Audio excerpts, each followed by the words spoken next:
ನಮಸ್ಕಾರ ಗುರು. ಕೊನೆಗೂ ಇವತ್ತಿನ ವಿಡಿಯೋ ಶುರು. ನಾಯಿಯ ನಿಷ್ಠೆ ಮತ್ತು ನಾಯಿ ನಿಯತ್ತಿನ ಬಗ್ಗೆ ನಾವು ಮೂವಿಗಳಲ್ಲಿ ನೋಡಿರ್ತೀವಿ, ಬುಕ್ಗಳಲ್ಲಿ ಓದಿರ್ತೀವಿ, ಇನ್ನ ಯಾರಾದ್ರೂ ಹೇಳೋದನ್ನ ನಾವು ಕೇಳಿರ್ತೀವಿ. ಆದ್ರೆ ಮಧ್ಯಪ್ರದೇಶದ ಶಿವಪುರಿ ಎಂಬ ಜಿಲ್ಲೆಯ ಬಡೋರಾ ಎಂಬ ಗ್ರಾಮದಲ್ಲಿ ತೋರಿಸಿದಂತಹ ಒಂದು ನಾಯಿಯ ನಿಷ್ಠೆಗೆ ಇಡೀ ಗ್ರಾಮದ ಜನರು ಮತ್ತು ಪೊಲೀಸ್ ಇಲಾಖೆಯವರೇ ಬೆರಗಾಗಿರ್ತಾರೆ.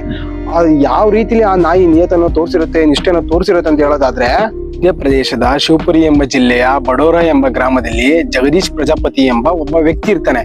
ಆ ವ್ಯಕ್ತಿ ಸುಮಾರು ವರ್ಷಗಳಿಂದ ಒಂದು ನಾಯಿಯನ್ನ ಸಾಕಿರ್ತಾನೆ. ಆ ವ್ಯಕ್ತಿ ಅವನ ವೈಯಕ್ತಿಕ ವಿಚಾರದಿಂದ ನೇಣಾಕೊಂಡು ಅವನದೇ ಆದಂತ ಮನೆಯಲ್ಲಿ ಸೂಸೈಡ್ ಮಾಡ್ಕೊಂತಾನೆ. ಅದನ್ನು ನೋಡಿದಂತ ಅವನು ಸಾಕಿರುವಂತಹ ನಾಯಿ ಅವನು ನೇಣಾಕೊಂಡಿರೋ ರಾತ್ರಿ ಆಗಿರೋದ್ರಿಂದ ಬೆಳಗ್ಗೆವರೆಗೂ ಅವನು ನೇಣಾಕೊಂಡಿರೋ ಜಾಗದ ಪಕ್ಕದಲ್ಲೇ ಅವನನ್ನು ಕಾಯುತ್ತಾ ಕುಳಿತಿರುತ್ತೆ. ಬೆಳಗ್ಗೆ ಆದ ಮೇಲೆ ಯಾವುದೋ ಒಬ್ಬ ವ್ಯಕ್ತಿ ಅವನು ನೇಣಾಕೊಂಡಿರೋದನ್ನ ನೋಡಿ ಆ ವಿಚಾರವನ್ನು ಪೊಲೀಸರಿಗೆ ಮುಟ್ಟಿಸ್ತಾರೆ.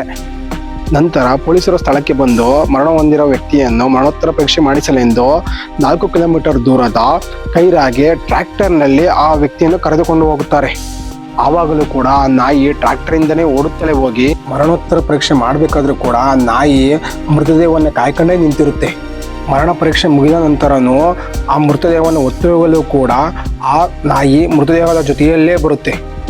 ಅಂತಿಮ ವಿಧಾನಗಳ ಸಮಯದಲ್ಲೂ ಕೂಡ ಆ ನಾಯಿ ಆ ಮೃತದೇಹದ ಜೊತೆಯಲ್ಲೇ ಸ್ಮಶಾನವನ್ನು ಕೂಡ ತಲುಪುತ್ತೆ. ಆ ನಾಯಿ ಮಾಲೀಕನ ಮೇಲೆ ಇಟ್ಟಿರುವ ಪ್ರೀತಿಯನ್ನು ಮೌನವಾಗಿ ವೀಕ್ಷಿಸಿದ ಆ ಗ್ರಾಮದ ಜನರು ಮತ್ತು ಪೊಲೀಸ್ ಇಲಾಖೆಯವರು ಮರುಗಿ ನಾಯಿಗೆ ಆ ನಾಯಿಯ ಮಾಲೀಕನ ಮೃತದೇಹದ ಪಕ್ಕದಲ್ಲಿ ಕೂತ್ಕೊಳ್ಳಲು ಸ್ವಲ್ಪ ಹೊತ್ತು ಅವಕಾಶ ಕೊಡ್ತಾರೆ. ನೀವು ಈ ತರ ನಾಯಿ ನಿಯತ್ ತೋರಿಸೋದನ್ನ ನೋಡಿದ್ರೆ ಕಮೆಂಟ್ ಮಾಡಿ.